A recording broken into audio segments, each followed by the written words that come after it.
오늘 새벽에 U20 월드컵 결승이 있었습니다. 대한민국이 아쉽게 준우승을 했지만 그럼에도 위안이 되는 것은 우리 선수 중에 최고의 선수에게 주어지는 골든불을 수상했다. 그 장본인이 이강인 선수입니다.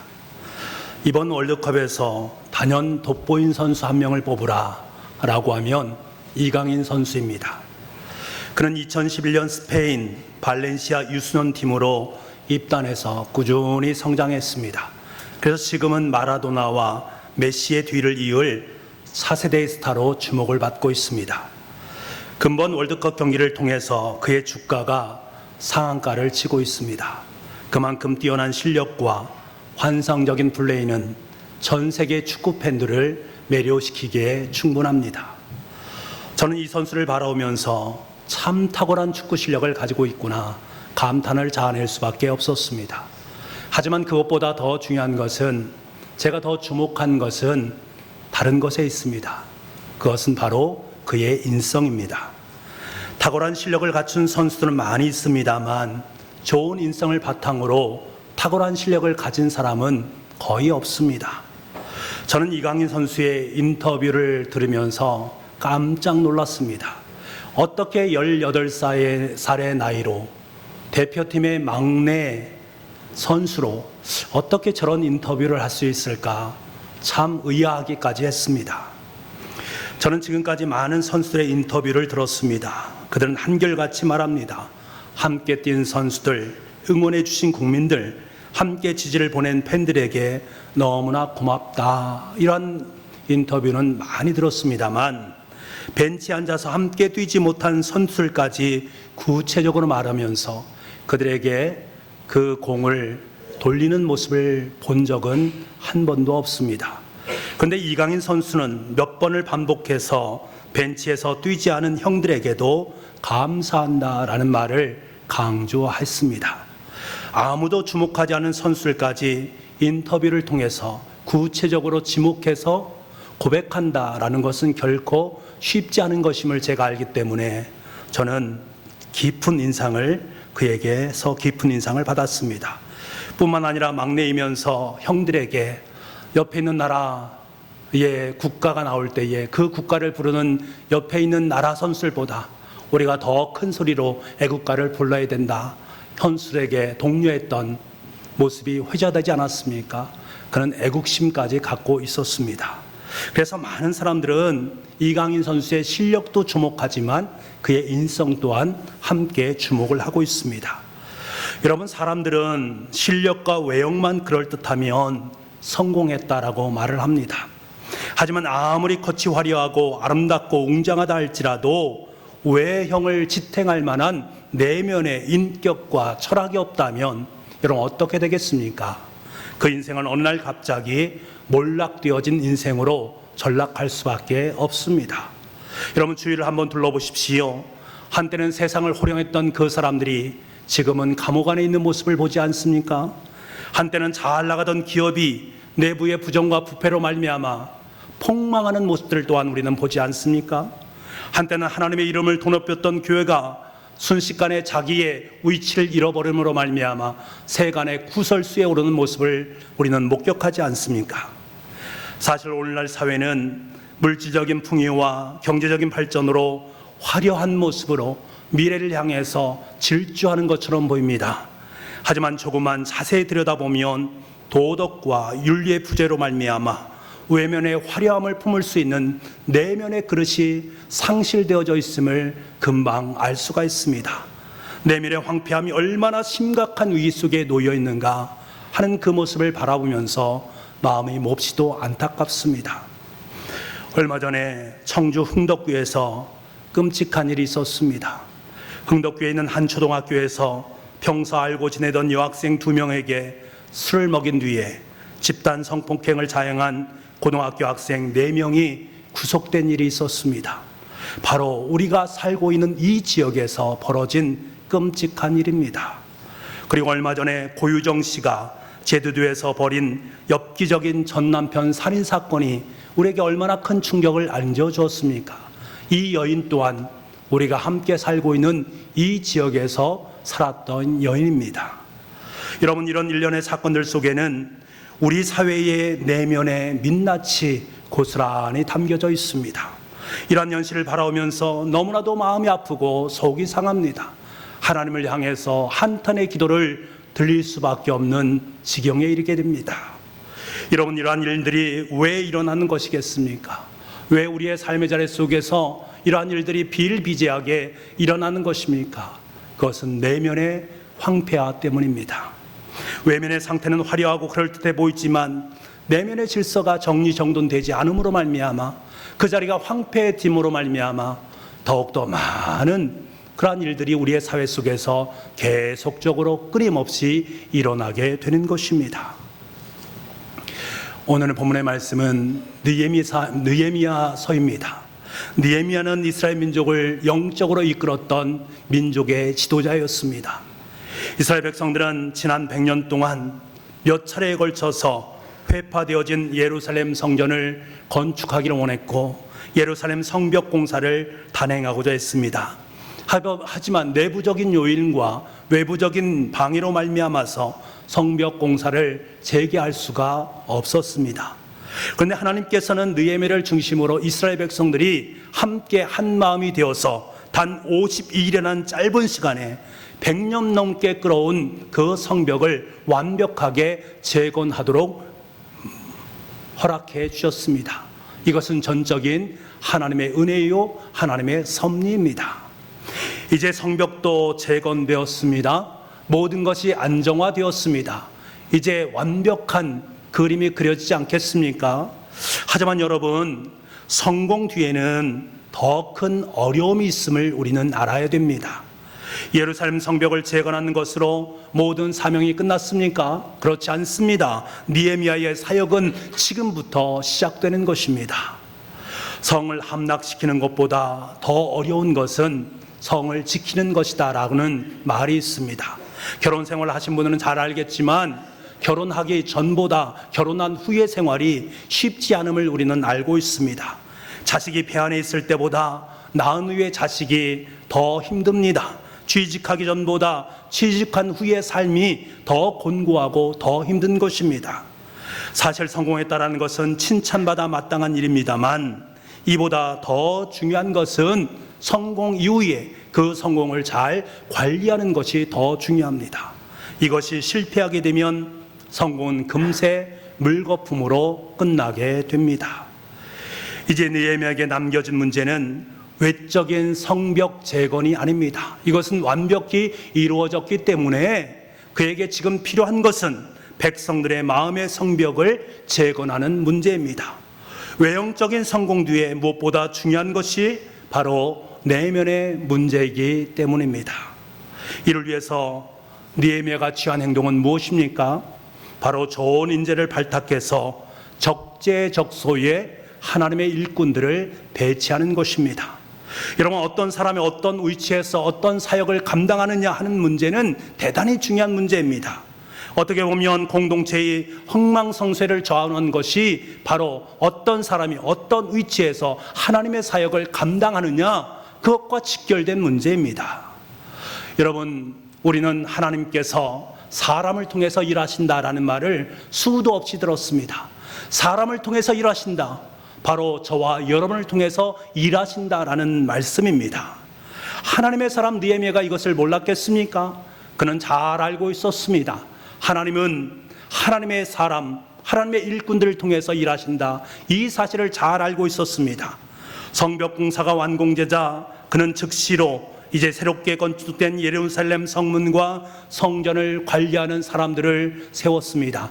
다시 말하면 하나님의 일꾼을 세웠다라는 말입니다. 그가 먼저 누구를 가장 먼저 중용했는가?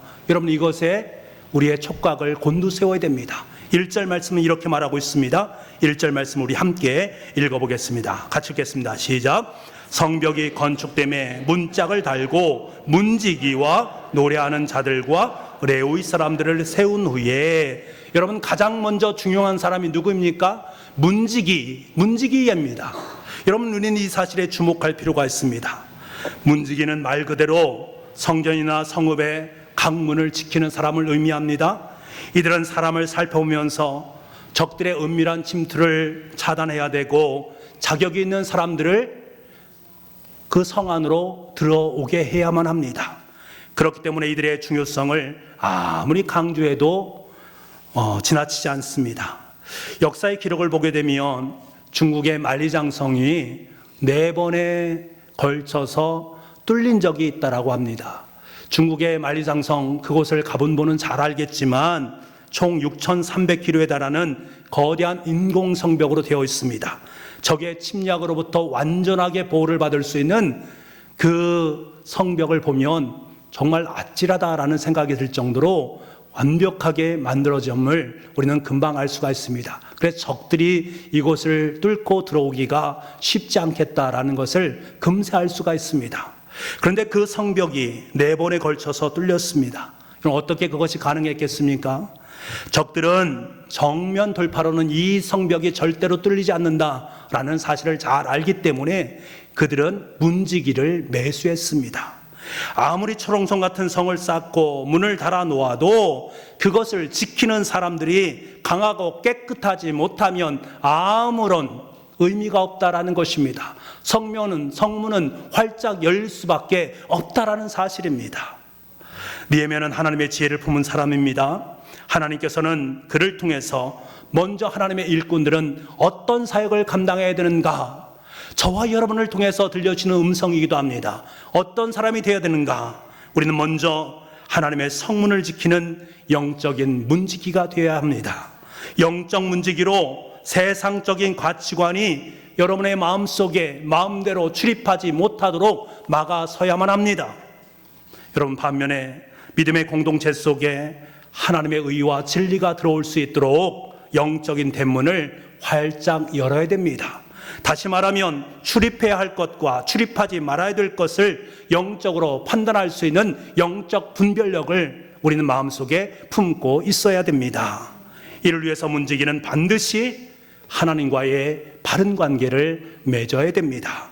정직하고 정결하지 않으면 문지기로 세워질 수 없습니다. 정직하고 정결한 모습으로 하나님과의 바른 관계를 맺을 때에 하나님께서는 들어올 자와 들어오지 않을 자를 정확하게 분별시켜 주신다라는 사실입니다. 저는 수요예배 시간을 통해서 레위기 말씀을 여러분과 함께 나누고 있습니다. 하나님께서는 성막을 만드시고 성막을 잘 관리하기 위해서 제사장을 세우셨습니다. 그리고 그들로 하여금 각종 제사를 지내게 하고 그들로 하여금 하나님의 성전을 잘 관리하도록 만들었습니다. 이를 기록한 책이 바로 레위기입니다. 저는 레위기를 강의하면서 성도님들에게 여러 번 강조했습니다. 그 강조한 바가 무엇인가 하면 우린 바로 구약시대의 제사장입니다. 하나님께서 저와 여러분을 왕같은 제사장으로 삼아주셨습니다. 이 말씀을 강조하고 또 강조했습니다. 구약에 보게 되면 어떤 특정한 사람들, 특별히 구별받고 하나님에 의해서 택함받은 사람만이 제사장이 될 수가 있습니다. 그렇지만 신약으로 넘어오게 되면 모든 성도가 다 제사장이 되어서 하나님의 사역을 감당하도록 만들었습니다. 이것을 우리는 만인 제사장설이라고 말을 합니다. 그런데 중요한 것은 이 왕같은 제사장으로 부름받은 제사장이 제사장의 사역을 시작하기 전에 반드시 해야 될 것이 2가지가 있습니다. 하나님께서는 모세를 통해서 제사장이 반드시 해야 될 2가지, 사역을 시작하기 전에 2가지가 무엇인가 제사를 통해서 드러내셨습니다. 그것이 무엇인가 하면 속죄제와 번제입니다. 속죄제와 번제를 드리게 함으로 말미암아 제사장의 시작은 이렇게 해야 된다는 것을 분명히 말씀합니다. 여러분, 속죄제는 무엇입니까? 죄사함을 받는 것입니다. 죄사함을 받음으로 말미암아 깨끗하게 되어진다. 그래서 정결의 방점이 있습니다. 번제는 무엇입니까? 태워서 온전히 드리는 것입니다. 자신을 온전히 드리는 헌신의 방점이 찍혀 있습니다. 그러니까 제사장으로 시작을 하기 위해서는 먼저 자신이 정결해야 되고 하나님의 사역자로 하나님의 일에 헌신하면서 살아가야 됨을 말씀하고 있습니다. 자신이 먼저 깨끗이 하지 않고 다른 사람이 어찌 깨끗하도록 만들 수 있겠는가? 내가 먼저 헌신하지 아니하고 어떻게 다른 사람에게 헌신하라고 말을 할 수 있겠는가? 오늘 이 느헤미야서를 통해서 하나님께서 들려주신 것이 이 레위기에 있는 말씀과 오늘 느헤미야를 통해서 하나님께서 말씀하신 문지기와 긴밀한 연관성이 있다는 사실을 우리는 깨닫게 됩니다. 여러분, 내가 왕 같은 제상으로 먼저 정결하고 세상으로부터 구별된 사람이 되어야 합니다. 그런 사람만이 하나님의 나라를 굳건히 세워갈 수 있는 문지기로 세워질 수 있고 왕 같은 제상 역할을 감당할 수 있는 것입니다. 여러분, 혹시라도 내가 살아가면서 하나님의 은혜를 파괴하고 하나님의 자녀다운 삶을 살지 못하도록 만드는 옛 습관이나 문화가 내 삶 속에 있다면 내 영혼의 성문을 우리는 굳게 닫아야만 합니다. 내가 살아가면서 하나님의 백성으로 하나님께서 원하시는 가치관이 아니라 세상적인 세속적인 가치관으로 살아가고자 하는 마음이 슬며시 내 성문을 싹 열려고 할 때 우리는 영혼의 문지긴 나는 그것을 완고하게 닫을 수 있어야 됩니다. 우리 교회 속에 하나님의 말씀을 거스르게 하는 이단의 세력들이 성벽의 문으로 들어오게 되면 우리는 단호하게 영적인 문을 잠가야 합니다. 성도들 간의 마음을 아프게 하고 분열하게 만들고 시기하고 교만하고 분열의 영으로 만드는 그것들이 틈타게 들어오는 그 순간에 우리는 과감하게 문의 빗장을 닫아야만 합니다. 여러분, 반면에 영적 문지기들로 하나님께로 돌아오고자 하는 하나님의 사람들이 들어올 때는 그 문을 활짝 열고 그들을 맞이할 수 있어야 됩니다. 러브이로삼 전도잔치를 통해 들어오는 또 다른 하나님의 백성들을 우리는 하나님의 품으로 맞이할 수 있어야 됩니다. 그러기 위해서 우리의 마음의 빗장을 열고 그들을 영접할 수 있어야 됩니다. 이것이 바로 영적 문지기들이 행할 바요 왕 같은 제사장들이 행할 바임을 성경은 우리에게 분명하게 말씀하고 계십니다. 여러분, 문지기는 졸거나 아무 생각 없이 서 있는 것이 아닙니다. 정신 차리고 성문을 드나드는 사람들을 살필 수 있어야 됩니다. 하나님의 성에 어울리는 사람인지 하나님의 백성을 넘어뜨리는 사람인지 문지기가 판단하고 문을 열거나 닫아야 합니다.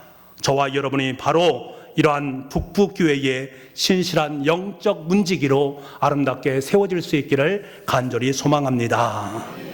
문지기를 세운 다음에 노래하는 사람들과 레위 사람들을 세웠다라고 말씀하고 있습니다. 여러분, 이것은 무엇을 말하는가? 느헤미야가 우리의 삶의 우선순위가 무엇인가를 너무나도 분명하게 말씀해 주는 대목입니다. 레위인들, 노래하는 사람들, 이 사람들 또한 레위인에 속한 사람들입니다. 하나님의 성전에서 제사장들을 도와서 필요한 여러 가지 성전 일을 하는 사람들입니다. 하나님을 예배하기 위해서 일을 하는 사람들이고 하나님을 예배하는 일에 서로가 최선을 다해서 중요한 임무를 담당하는 사람들이 바로 레위인들입니다. 이스라엘 백성들이 포로 생활에서 돌아와서 적들의 무서운 방해에도 불구하고 성벽을 재건한 가장 중요한 이유가 무엇입니까? 다른 것이 아닙니다. 하나님을 예배하기 위함입니다. 여러분, 예배가 무엇입니까? 하나님과의 관계 회복을 말합니다. 왜 이스라엘 백성들이 망할 수밖에 없었습니까? 하나님의 관계가 어그러졌기 때문에 그렇습니다. 그래서 하나님께서 가장 먼저 원했던 것은 하나님을 예배하는 백성으로 세워지기를 원했습니다. 그래서 느헤미야는 그 사실을 깨닫고 제일 먼저 성문지기들을 세운 다음에 레위인들을 세워서 예배하는 일에 총력을 기울였습니다. 여러분, 이 사실을 잘 알고 있던 느헤미야는 먼저 하나님을 예배하는 사람들을 임명했습니다. 그들을 통해서 백성들에게 선포하는 거예요. 새 예루살렘의 성전에서 삶의 절대적인 우선순위가 바로 하나님께 있다. 하나님을 예배하는 것이 우리의 가장 큰 우선순위다라는 것을 분명하게 보여주고 너희들이 다시금 하나님과 회복되는 관계 속으로 나아가야 될 것을 예배를 통해서 그들에게 일깨워 주었던 것입니다. 느헤미야는 알았습니다. 예루살렘 성벽을 지키고 예루살렘 성전을 지키는 것은 칼과 창에 있는 것이 아니라 하나님의 임재하심, 하나님께 예배드림, 그 속에 있다라는 사실을 그는 분명히 알았습니다. 저와 여러분은 그리스도인입니다. 북북교회를 섬기는 하나님의 일꾼들임을 믿습니다. 우리는 무슨 일을 하든지 하나님을 교제하고 하나님을 예배하는 일에 최우선순위를 두어야 됩니다. 우리의 삶의 자리를 예배의 자리로 만들어갈 수 있기를 원합니다. 루터가 말한 것처럼 여러분의 살아가는 삶의 현장, 여러분이 살아가는 하루하루의 삶의 자리가 최선의 설교단이 될 수 있기를 간절히 소망합니다. 이보다 더 중치대한 일이 없다라는 거예요.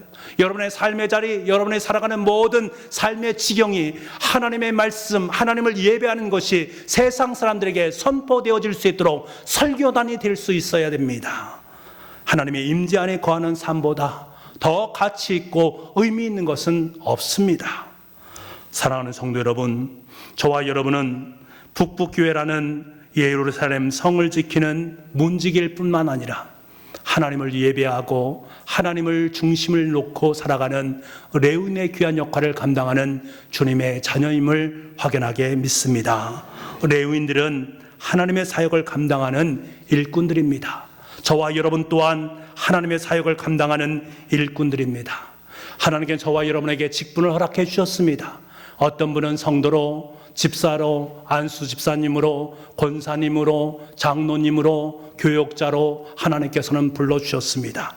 우리의 직분으로 말미암아 우리는 하나님의 교회를 섬기고 있습니다. 저는 이 시간에 여러분께 꼭 당부를 드리고 싶습니다. 여러분의 직분을 일의 관점에서 바라보지 마시고 사역의 관점에서 바라볼 수 있기를 원합니다. 내가 교회 공동체에서 봉사하는 것을 일로 여기느냐 사역으로 여기느냐는 정말로 많은 차이점이 있습니다. 일과 사역은 전혀 다릅니다. 일은 노동으로 이루어진 것들이지만 사역은 하나님을 기쁘시게 하는 것이기 때문에 내 삶 속에 기쁨이요 행복이 될 수 있습니다. 일은 나 중심이지만 사역은 하나님 중심입니다. 내가 어떤 사역을 감당할 때에 그것을 나 중심으로 바라보느냐 하나님을 중심으로 바라보느냐는 천양지 차이입니다. 저는 행복한 권사님을 알고 있습니다. 그 권사님은 교회 굳은 일을 마다하지 않으십니다. 많은 곳에서 봉사하고 섬기고 있지만 그의 얼굴을 바라볼 때마다 늘 싱글벙글 하십니다. 건강도 그렇게 별로 좋지 않으신 것 같은데 싱글벙글 웃으시면서 사역을 감당합니다. 그의 옆에 있으면 저 또한 기쁨에 사로잡히는 것을 경험할 때가 여러 번 있었습니다. 그 권사님께서 그렇게 하실 수 있었던 것이 무엇일까 유심히 살펴보았습니다. 그리고 저는 깨달았습니다. 그분은 굳은 일, 작은 일 하나하나를 일로 여기지 않고 있습니다. 일로 여기는 것이 아니라 하나님의 사역으로 여기고 있음을 깨닫게 되었습니다. 권사님이 말합니다. 나같이 부족한 사람이 이렇게 하나님의 사역을 감당할 수 있는 것 참 행복합니다. 내가 뭐라고 우주 만물을 창조하신 하나님께서 나에게 이런 일을 허락하셨습니까? 너무나 감사한 마음뿐입니다. 감사가 입술에 배어 있습니다. 권사님 마음 중심에는 작은 일 하나하나가 모두 사역입니다. 사역이니까 어찌 그 속에 불평과 여러 가지 마음이 아닌 기쁨과 감사와 은혜가 넘치는 것은 너무나도 당연한 것입니다. 여러분의 사역을 여러분은 과연 어떻게 바라보고 싶습니까? 하나님의 일로 생각하시고 있습니까? 아니면 나의 일로 생각하십니까? 여러분, 저와 여러분이 신앙생활 하면서 하나님의 일을 일로 여기지 마시고 사역으로 그 일을 감당할 수 있기를 간절히 소망합니다. 사도 바울은 저와 여러분에게 이렇게 권면합니다. 빌립보서 2장 13절에서 14절까지의 말씀입니다. 우리 이 말씀을 함께 읽어보도록 하겠습니다. 같이 읽겠습니다. 시작. 너희 안에서 행하시는 이는 하나님이시니 자기의 기쁘신 뜻을 위하여 너희에게 소원을 두고 행하게 하시나니 모든 일을 원망과 시비가 없이 하라. 아멘. 여러분, 그렇습니다. 하나님께서 저와 여러분을 북북교회를 위한 레위인으로 삼으시고 하나님의 기쁘신 뜻을 저와 여러분의 삶 가운데 허락하셨습니다. 그 기쁘신 뜻은 무엇으로 드러납니까? 사역으로 드러나게 되어 있습니다. 저와 여러분의 봉사와 섬김, 즉 사역을 통해서 하나님의 기쁘신 뜻이 이 땅 속에 실현되고 있다는 사실입니다. 내가 일로 살아가게 되면 그 속에 나의 만족과 유익은 있을 수 있지만 하늘의 기쁨은 없습니다. 반면에 내가 그 일이 참 힘들고 어려운 작은 일, 굳은 일일지라도 그 일이 하나님의 사역으로 내 삶 속에서 이루어지게 된다면 그 일은 반드시 기쁨이란 두 글자로 드러나게 되어 있습니다. 누구의 기쁨? 하나님의 기쁨으로 드러나겠습니다. 이것이 바로 하나님의 뜻입니다. 뜻이란 말은 원래 원어적으로 보게 되면 소망이란 것입니다. 하나님의 소망이 저와 여러분의 사역 속에서 고스란히 드러나게 있습니다. 그렇기 때문에 이것을 깨닫는 사람은 모든 사역의 현장 속에서 시비와 원망이 없는 삶을 살아가게 된다는 거예요. 여러분, 혹시 우리가 하나님의 사역을 감당하면서 내 마음속에 원망의 마음이 있습니까? 시비하는 마음이 있습니까? 곰곰이 묵상해 보십시오. 나를 위한 일이 아닌가? 내가 하나님의 일을 감당한다 하면서 내 일을 하고 있는 것이 아닌가? 여러분의 삶 속에 사역을 하면서 하늘의 기쁨이 차고 넘치십니까? 감사와 찬송을 하나님께 올려드릴 수 있기를 간절히 소망합니다. 우리가 이것을 깨닫는다면 원망과 시비를 발견할 수 없습니다. 오직 기쁨과 감사만이 우리의 삶의 자리 속에 남겨지게 될 줄 믿습니다. 연이어서 느헤미야는 자신을 도와서 예루살렘을 다스릴 수 있는 행정 책임자들을 임명했습니다. 그 사람들이 누구인가? 자신의 동생인 하나니와 영문의 관원 하나냐, 이 두 사람을 세웠습니다. 왜 느헤미야는 이들을 행정 책임자로 삼았을까? 먼저 느헤미야의 동생 하나니를 여러분 보십시오. 하나니는 우리가 지금 우리의 관점으로 바라보게 되면 느헤미야 동생 아닙니까? 느헤미야를 동생을 예루살렘 성을 위한 정말 높은 고위직에 삼았다라는 것이 어찌 보면 낙하산 인사 아닌가, 친인척 특혜 아닌가 라고 말을 할 수가 있습니다. 지금 같으면 벌써 아마 그의 뒷조사를 다 하고 그러지 않았겠습니까? 아마 그랬을 것입니다. 그렇지만 하나니는 누구입니까? 페르시아 왕국에 있는 느헤미야에게 무너진 예루살렘 성벽의 참상을 상세하게 전달해서 느헤미야로 하여금 예루살렘에 돌아오게 한 장본입니다.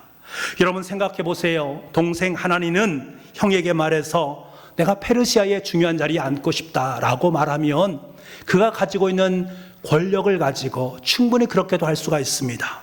아니면 형의 힘을 조금 빌려서 좀 더 부귀영화를 누리면서 페르시아에서 삶을 살아도 넉넉한 인생이었습니다. 하지만 그는 그렇게 하지 않았습니다.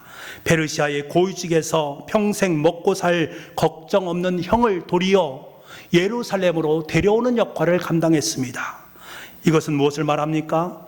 하나님은 개인적인 출세에 관심이 없었습니다. 민족의 고통, 하나님의 일꾼으로서의 사명이 그의 삶 속에 우선순위가 되었습니다.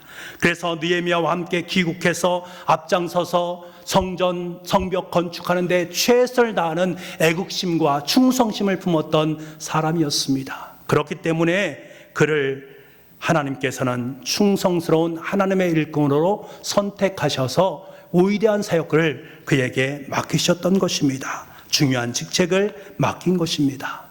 그렇다면 하나나는 누구입니까? 그는 영문 관원이다라고 말합니다. 예루살렘 성읍 내의 한 구역인 성체의 영읍을 지키는 하급 공무원에 해당되었습니다.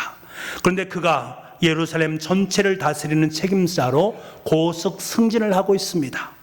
아마도 성벽 재건을 하는 그 과정 속에서 자기의 일을 성실히 충성스럽게 감당하는 그의 모습을 느헤미야는 보았을 것입니다. 그리고 그를 갖다가 발탁했을 것입니다. 2절에 보면 느헤미야는 하나니를 가리켜서 충성스러운 사람이요 하나님을 경외함이 무리 중에서 뛰어난 자라고 말을 하고 있습니다. 그만큼 충성스럽게 하나님의 사역을 감당하는 그 모습이 느헤미야에게는 감동이 되었습니다.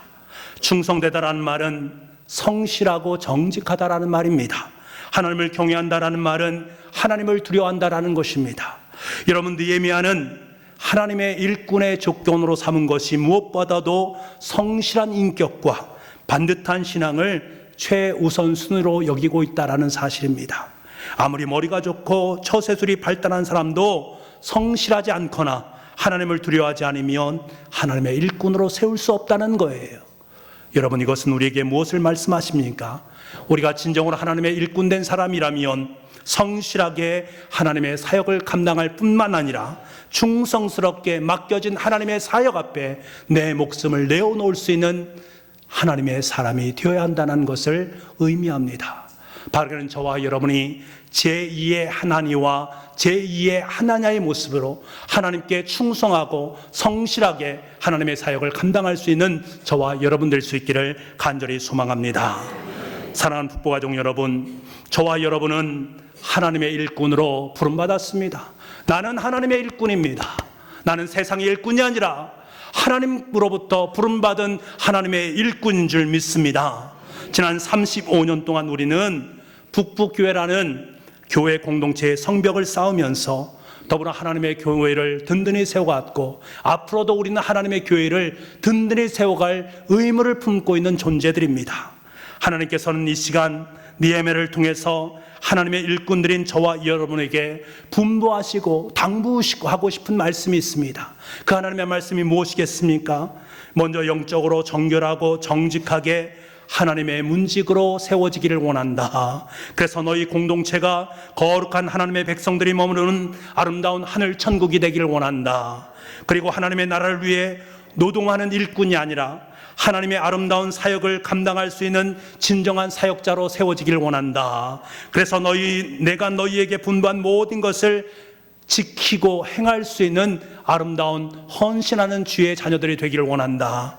그리고 정직하고 성실하게 하나님을 경외하며 살아가는 나의 일꾼들이 되기를 원한다. 그래서 내가 명령한 한 영혼을 향한 뜨거운 마음을 품고 그를 나의 품으로 인도하기를 원한다.